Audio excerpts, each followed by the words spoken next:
Magandang umaga, kumusta po? Narito po ulit ang update natin para sa lagay ng ating panahon ngayong umaga po ng January 15, 2025. Sa ngayon po ay amihan pa rin ang nakakaapekto pero dito na lamang sa northern part ng Northern Luzon habang easterlies ngayon ang dominanteng hangin na umiihip sa malaking bahagi ng silangan ng ating bansa at sa ating long range forecast na nanatili pa rin na walang bagyo na namamataan na tatawid sa ating kalupaan for the next 2 weeks.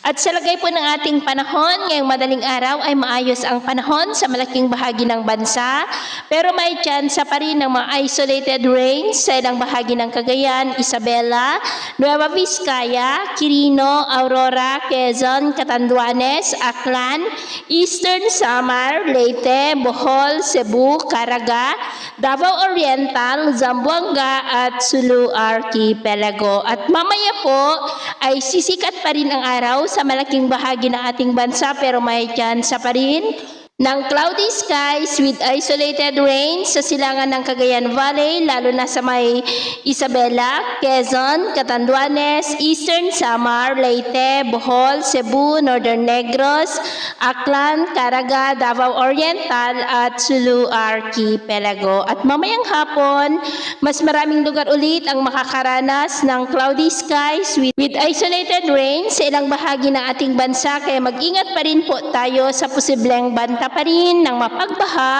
at pagguho ng lupa. At sa atin naman pong mga baybayin, iwasan na muna natin ang papalaot sa mga baybayin ng silangan ng ating bansa dahil ang mga alon dyan ay posible na aabot hanggang sa 1.5 to 3 meters height. Kaya hanggat maaari, iwasan na muna natin ang papalaot, lalo na po sa ating mga kababayan na mangingisda na gumagamit ng maliliit na bangka dyan sa mga may kulay pula para mas makaiwas sa mga sakunang pangkaragatan. So ito muna ang latest update natin sa araw na ito. At ako muli si James na nagsasabing sa kahit na ng pagsubok po na darating sa ating buhay, huwag na huwag po tayong mawawalan ng pag-asa. Thank you and God bless!